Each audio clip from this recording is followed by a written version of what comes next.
Okay, so I stumbled across another article this week that I've decided to pick apart for this particular video. There's quite a number of articles like this out there where they come from this position that there's all these evil, hateful, horrible people like myself who are out here just attacking AA with no real reason or logic whatsoever. It always boils down to the same thing with a lot of AA cult members. When you're debating them online, they'll just say, you weren't able to quit drinking in AA, or you had a bad experience with AA, so now you're angry at the program, or what was that weird pop psychologist nutcase was talking about revenge against God? I don't in one of these online video postings, or some kind of thing like that. In other words, there's no valid reason for criticisms in AA unless there's a personal reason for you. You weren't willing to do the work. You weren't honest with the steps, and the steps failed you, and therefore you're just a bitter, angry, miserable person. It's almost comical how many times in comments on here I've been accused over the years of being just this bitter, angry, miserable person, who just walks around bitter and angry and miserable at AA all the time. Which, I'm not going to sit here and attempt to justify my existence in this video like AA kind of makes people do. I've noticed it was a trend that I noticed among members and among people in the rooms over the years when I was stuck in a religious cult. They've always got people kind of slightly off their feet, attempting to justify their actions and justify their thoughts, justify their existences. The funny thing about that is you're usually trying to justify your existence to some asshole AA old-timer who's a completely unsavory person that you normally wouldn't even give the time of day to if you knew what kind of a person they was. But you almost feel like there's some level of accountability that you got to show to these fucking deranged people that run these religious cult meetings. But this is another one of those articles that it starts out with. I'll post a link in the video description like I normally do. Like I said, there's a ton of shit to unpack on this one, so I may do more than one video about it because I'm going to have to skim a few parts to get it to the core of the matter that jumped out at me with this, because it's one of those common fallacies I heard in meetings a lot when I was a member of the cult religion. I don't think I've ever done a topic about it before. That's another reason why I wanted to talk about this one in particular. But anyway, it's called The Misinformation About Alcoholics Anonymous and Sobriety. It's just terrible, isn't it? All us terrible people out here who are thinking for ourselves and leaving the religious cult and not drinking ourselves to death, and don't like the fact that the religious cult of AA is a harbor and a safe haven for all kinds of unsavory assholes, predators, and just sick fucking narcissists that do all kinds of unsavory things to members, and we want to speak out about it. But, we're just terrible people for wanting to do that, of course, and she's got to write this article to combat this terrible misinformation. But scheming down, they start out with, in my almost 20 years of sobriety, I've been privy to hundreds and thousands of debates about the 12-step program of Alcoholics Anonymous. Hundreds of thousands of debates. It's the same thing with these people on everything. Whenever you bring up some kind of religion or something like that, I was a member of all religions before I got to AA. I've been involved in all this other stuff. Every one of their AA stories always sounds the same way when they started out. I'm the top expert in the field. I was the most sought-after professional ever. I'm the one who helped write this program. I'm at the heart of it all. I know everything about this thing. So whenever somebody starts out with, I've participated in hundreds and thousands of debates, I'm really kind of skeptical about that, because for one thing, AA people don't have debates. When you talk to AA people online, they attack your character. That's the first thing they'll do. They'll attack everything you say. They'll twist your words around and say that what you said didn't mean what you really meant that it said. They'll use every kind of logical fallacy in the playbook, and they'll deflect, they'll move the goalpost, they'll do everything imaginable underhanded, and then declare themselves the winner of the debate. So when you say you participated in debates as a cult member, I'm just skeptical about that. So one reason why I got the squeaky chair problem again, by the way, I just realized that, but it's one reason I don't even try to argue with these people online much anymore, because you get nowhere. They'll come at you with the same old tired, worn-out lines. You had a bad experience, now you hate AA. A few bad people in AA doesn't ruin the program. Just the same old shit. You've got a resentment. Cult speak is what they deflect to. But I'm going to skip some of this because they're talking about how wonderful the program is and how the program saved their lives and all this other stuff, but that they're really upset about all this misinformation that's going on out there. The arguments against AA typically center, they write, on a few core themes, which I've attempted to lay out here.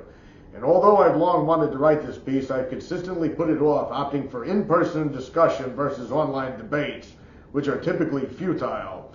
What in-person debates? What in-person debates are you talking about? Exactly. You got them posted somewhere? A recent piece in the New York Times, The Patriarchy of Alcoholics Anonymous, prompted me to finally get it down. In other words, you can't have these articles in the New York Times that criticize the sacred cult religion, you know. And then, of course, they say if you comment on the article and you're rude or you're a troll, you'll be blocked, which would probably mean me right away, because it's kind of hard for me to not get a little emotional on these kinds of things. But the first thing that they begin the article with is the thing that I mainly wanted to talk about here in this video, because I used to hear this shit in cult meetings all the time, and I used to see people get away with spewing that stuff in cult meetings all the time, and it's just simply something that I think needs to be addressed. The AA fellowship, they write, and the AA program are two entirely separate entities. The fellowship is simply the people who attend meetings and consider themselves members. The program is the 12 steps, which are laid out in the basic text, commonly referred to as the Big Book of Alcoholics Anonymous. For this piece, I'm only going to use the Big Book as my source because it's the basic text of the program. All of the books are accompaniments to the program, and I want to stick to the source for mental clarity. I used to hear this shit in meetings all the time. Meetings aren't the program. The fellowship's not the program. The fellowship is not the program, Alcoholics Anonymous. The program, Alcoholics Anonymous. The program, the program, the program.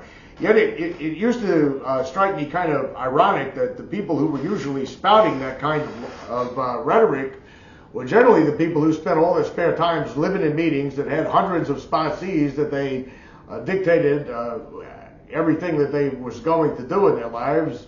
The people that seem to get all the sharing time in the meetings is people that seem to run their mouths most in the meetings. The people that love to hear themselves talk in the meetings, they were the first ones. Meetings are not the program. The program is in the Big Book. It's in the Big Book of Alcoholics Anonymous, you know. And then they go to quote all this shit from the Big Book to impress the room about how much knowledge they have about the Big Book. They'll throw in a few lines here and there to impress everybody, but then they have to go back to their usual subject, themselves, and what badasses they were when they drank, what badasses they are now that they're sober, what great, wonderful people they are, even though they're practicing humility and spiritual principles. I'm pretty sure you know the drill if you've been in a lot of these shitty meetings. But the program of Alcoholics Anonymous, they'll say, is in the Big Book. Well, I read the Big Book. I read the 164 pages over and over and over again during my time in the cult, like there was some kind of hidden grail of knowledge written in these pages, written by a guy who stole most of the stuff from the Oxford group that said Adolf Hitler was a divine gift to humanity, I might add, who plagiarized some stuff, who ripped people off that he promised money to, and he didn't live by any of the crap that he writes out in that book.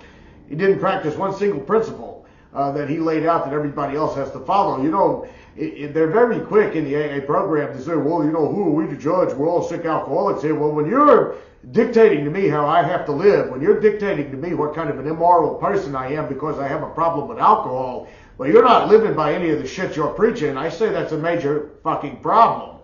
You know, I mean, I don't think most people would like being lectured on about the virtues of honesty and not stealing from people by someone who was actively stealing and manipulating stocks and funds and taking from their companies and stealing out of the pockets of their employees, but they're telling you what an honest life is all about, how you must practice honesty.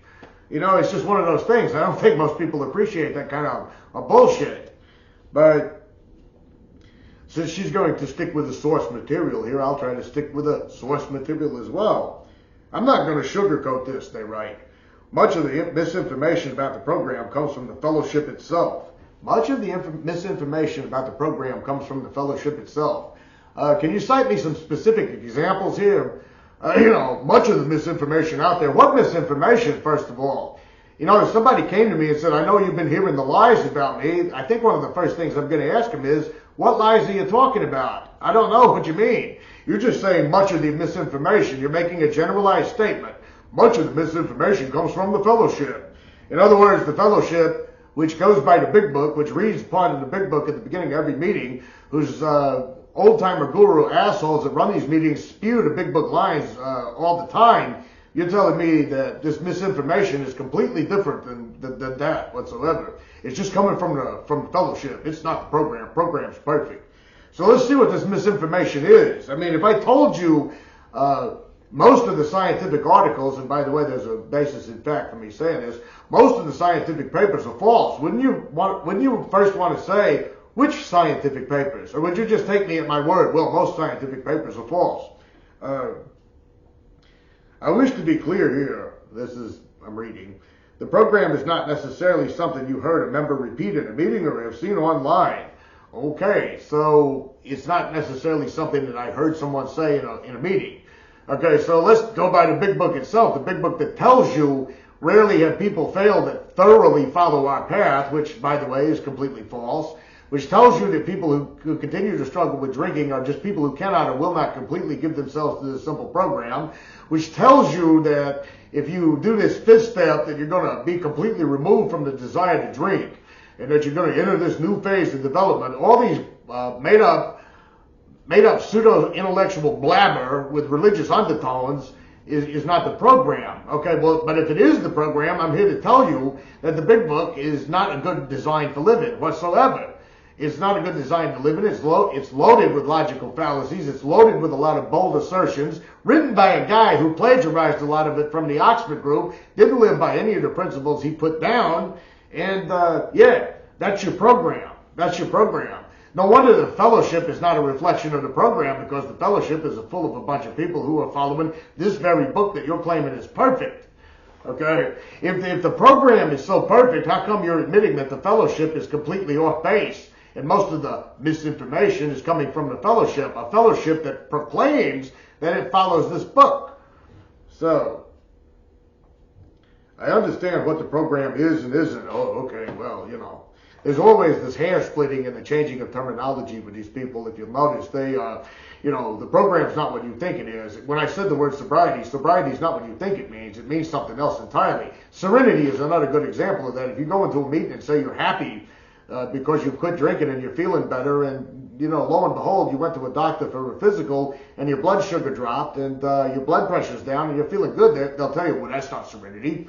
That's the pink cloud. You're not on serenity. You don't even know what serenity is yet. Redefining terms is a very big cult characteristic that is in the cult test and answers thing in the Orange papers. Redefining terms, redefining what reality means. You have to go to the source material to study the big book. Well, no, you just pick up the book and read it. Read the first 164 pages of it. Please note I said study, not just read. Oh, yeah, don't just read it, study it. Reread the same paragraphs over and over again that tells you all kinds of things that have absolutely no basis in reality whatsoever. Reread the part about we're on this broad highway walking hand in hand with the spirit of the universe because Bill W. says it, I guess.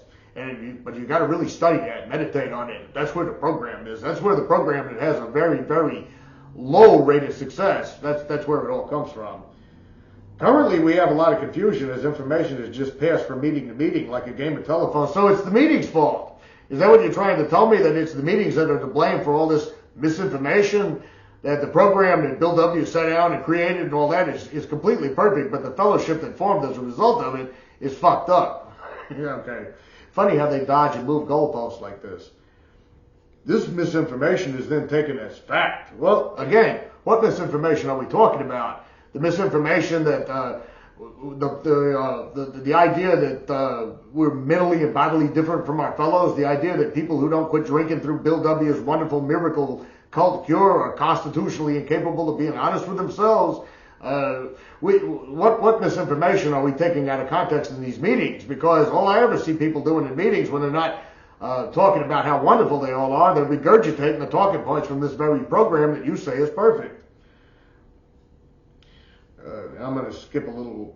The misinterpretation and misinformation has led to abusive practices within the fellowship. Abusive practices that go back from the very beginning of the fellowship. Bill W. had a major problem with doing all kinds of things like ripping people off with their money, like he did with the Big Book publication, and changing copyrights and everything where he got all the royalties. to preying on vulnerable newcomers, to doing all kinds of other things.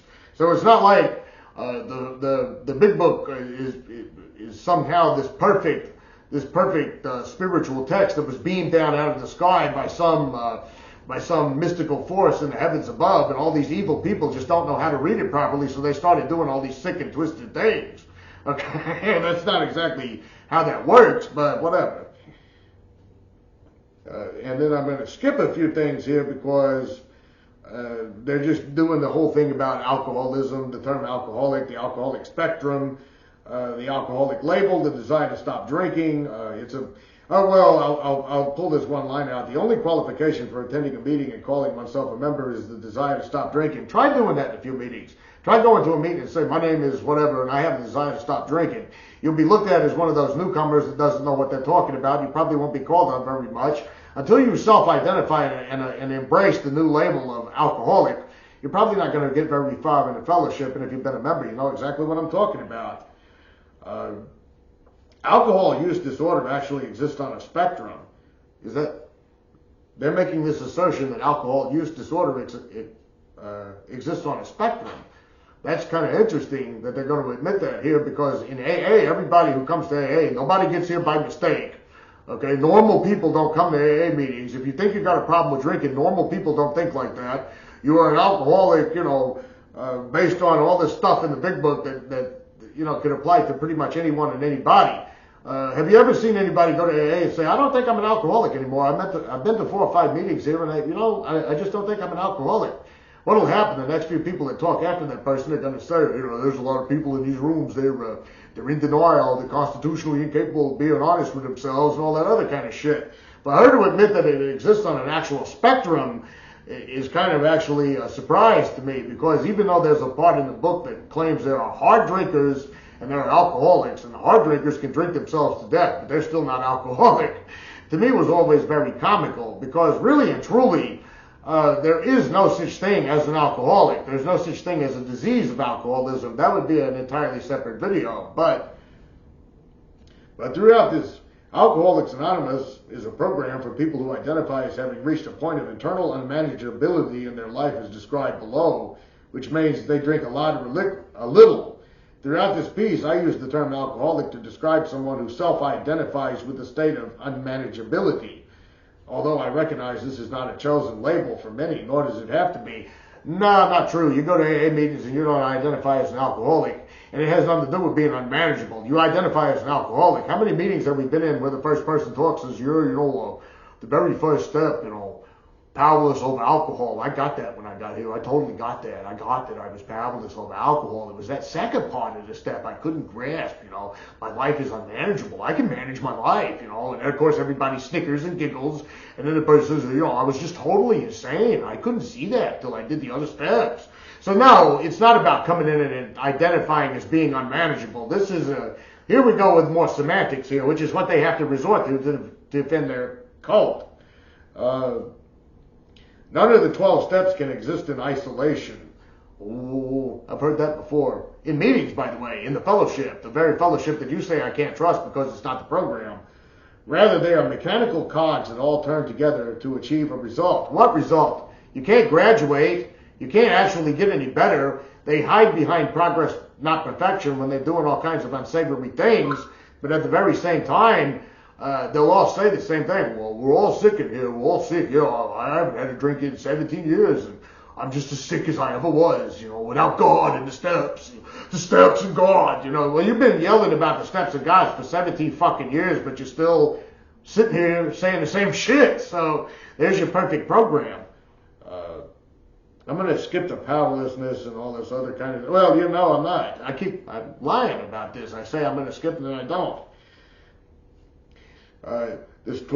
What she's saying is the 12 steps doesn't ask us to give up our power, which is absolute bullshit, because the very second step says you're going to come to believe in a power that will give you sanity, and that you're going to turn your will and your life over to the care of it. So this is more splitting hairs. This is more semantics. It doesn't ask us to give up our power. Of course it does. The entire 12-step process is about giving up your power. It's asked us to acknowledge that when it comes to alcohol, we cannot drink safely, which is a fact. No, it's not a fact. Science has taught us that the brain chemistry of an alcoholic or someone with alcohol use disorder has changed to the point they can no longer control their alcohol intake. Science has established no such fucking thing. There was a commercial on the rock radio station the other morning that was talking about if you want to moderate your drinking or quit drinking altogether, there is a solution, and it was actually a commercial for naltrexone, which I was actually pleased to hear in one way, because although I don't drink any alcohol, it's actually nice to hear something on the airwaves other than rehab centers trying to promote their latest insurance scam, or AA or something like that, even though they have anonymity at the level of press, radio, and films. But no, this was an actual commercial about the benefits of the medication naltrexone. So no, science has not established no such goddamn thing. Now, of course, she's going to say that the fellowship, not the program, the fellowship tells us that we'll twist this concept into an abusive thing. Someone's told to focus on all the ways they are powerless. I've heard members being asked to write out things they are powerless over. You hear it all the time in the big book itself. It reiterates over and over and over again, we're powerless over people, places, and things. It also, the whole entire fucking fourth step is about that. The fourth step is about if your wife cheats on you, it hits you in the insecurity.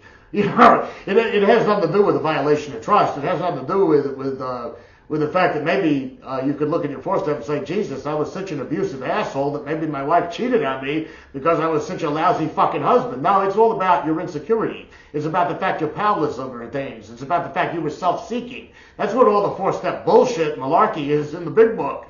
It doesn't have anything to do with just being powerless over alcohol and the concept of being powerless over people, places, and things. That's fellowship misinformation. That hasn't got nothing to do with the program. The entire fucking program is about that. Look at the fourth step in the big book. Mr. Brown got a promotion over me. I'm afraid. My ego was damaged. My this, that, and the other was damaged. As though these are bad things. Maybe Mr. Brown was a hopeless ass kisser who got a promotion over you through nepotism, and it is wrong for him to do that. No, they don't ever look at objective reality like that. Mr. Brown got the promotion because you're a sick alcoholic, driven by 100 forms of fear and self-seeking and all this other bullshit. So there's another one that needs to be debunked on here. It goes on. I'm going to skip a few things and really skip them this time.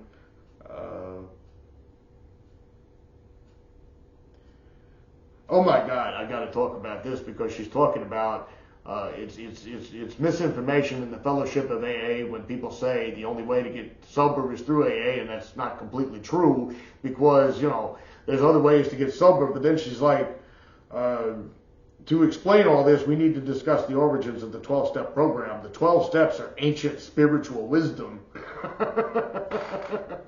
Ancient spiritual wisdom. Ancient spiritual wisdom.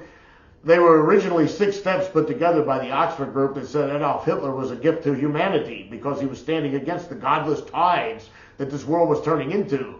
They were created by a guy named Frank Buckman who wanted a worldwide dictatorship of men under the control of God to run the earth.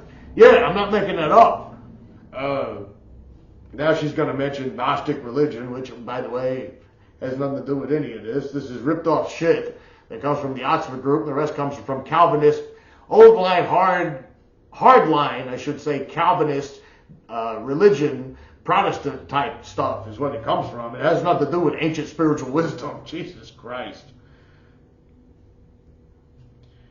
And now she's splitting hairs about following our path, all that. Like I said, I'm already at 23 minutes in. I may do more than one video on this. There's so much shit to unpack here about humility and all this other stuff, the obsession of self, all these other things. But the thing that I was trying to get to at the bottom here was, like I said, the most common line that I hear the most.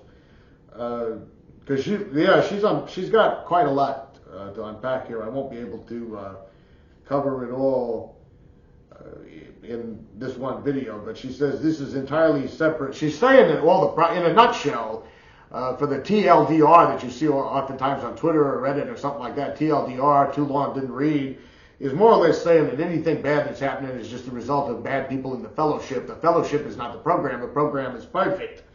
But here's what I think is funny. from the origin of the 12 steps throughout the centuries. 1930 was not centuries ago. The 1900s was not centuries ago. Hard for me to believe that I was born and raised primarily in a different century, the 20th century, but centuries, ancient spiritual wisdom, what kind of horseshit is this? But the spiritual principles and this need that humans have for them are universal. Totally not true. Totally baseless assertion. No basis in fact whatsoever. And there's no spiritual principles in AA. There's nothing spiritual about AA whatsoever. It's a self-hating program that tells you that you're a terrible human being that has to suck on the boots of the old timers for the rest of your life in order to have any kind of sobriety whatsoever. There's nothing universal about that. There's nothing spiritual about that. There's nothing enlightening about that.